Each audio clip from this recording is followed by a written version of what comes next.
he'd had a very strange dream as he was coming back to Nigeria. He used to have an escort from the tribe who would meet him from the plane and would sleep in his room with him and guard him at all times, and make sure in the night all doors and windows were shut and everything like this.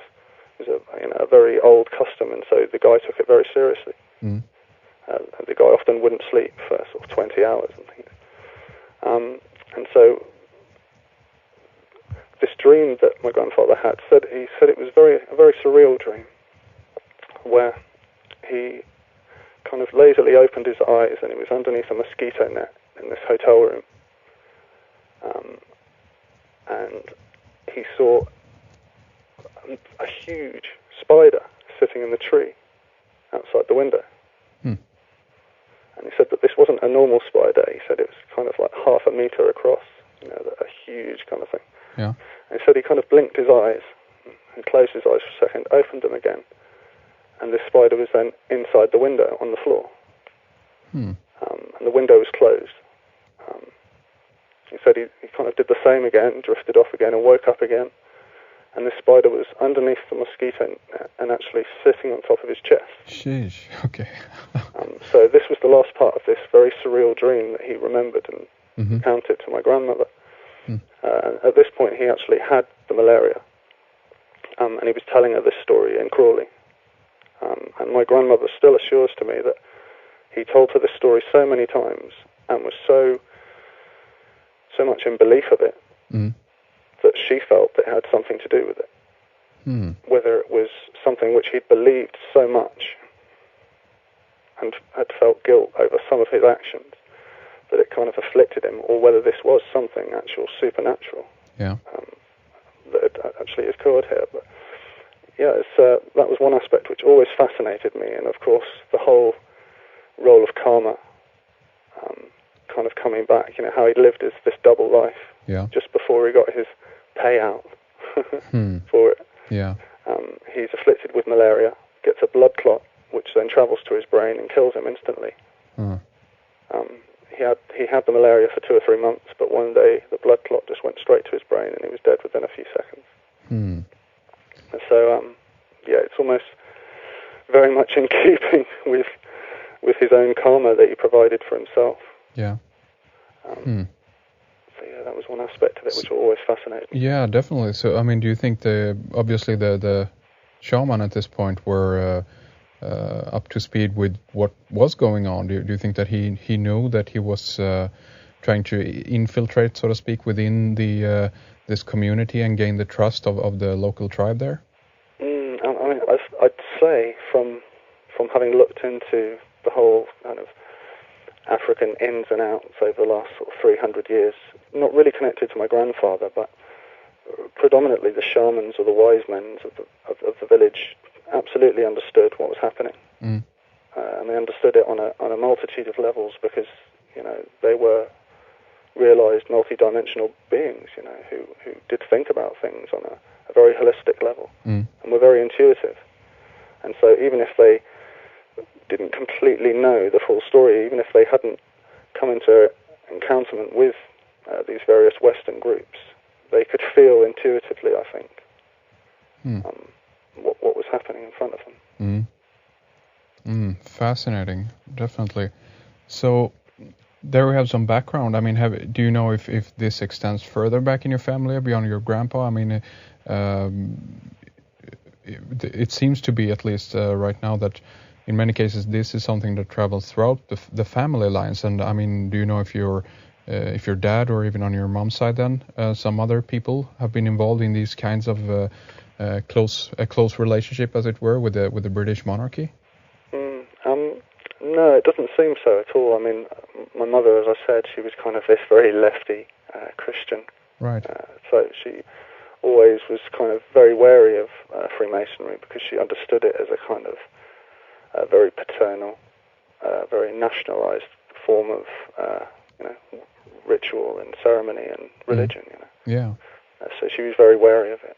And so from my dad's side, obviously he wasn't connected to my grandfather. And there doesn't seem to be anything on his side of the family.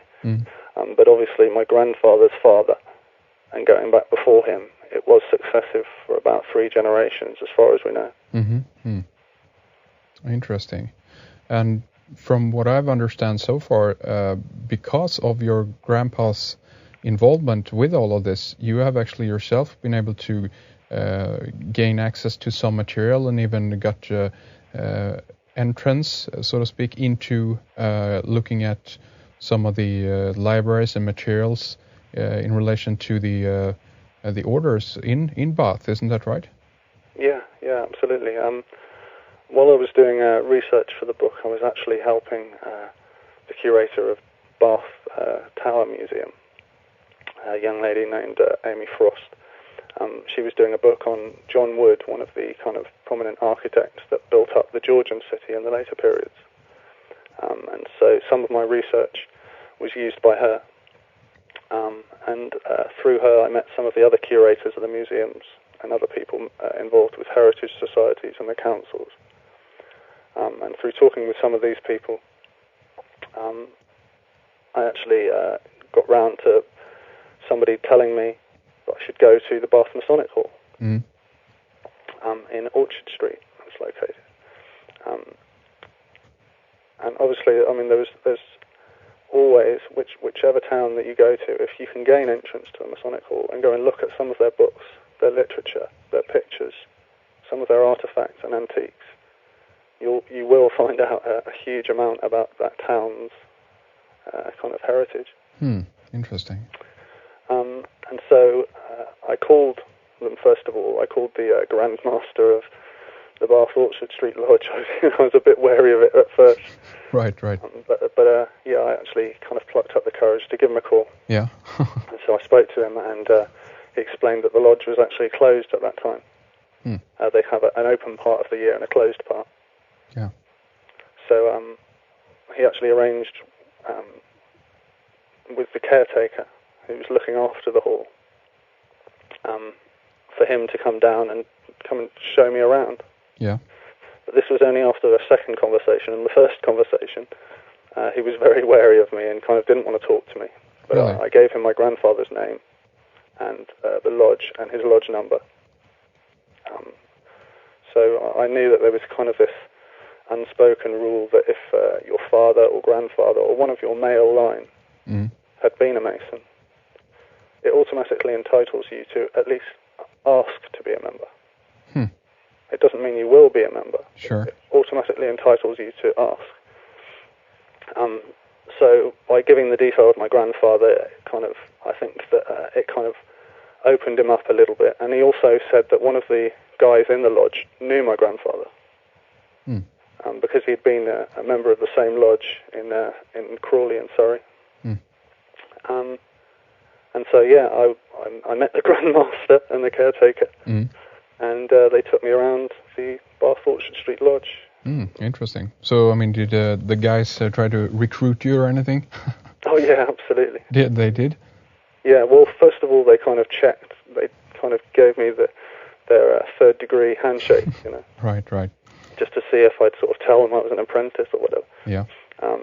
And that didn't happen. And, eventually they said, would you like to join? And I must have been squirming in front of them because I didn't want to be too honest with my views upon Freemasonry. Right. But I wanted to give them a relatively honest answer. Sure. So I kind of just related to them that I don't feel that I need an intermediary of any sort. That I have my own centre and my own grounding. And to give up to somebody else is like giving up my own thinking to somebody else. And they were very, very respectful of it, actually, because I think, in a way, a part of them had wished they hadn't joined too. Really? The kind of look in their eyes when I was talking to them. Really? They kind of felt a bit attacked, in a way. You could see the look on the face.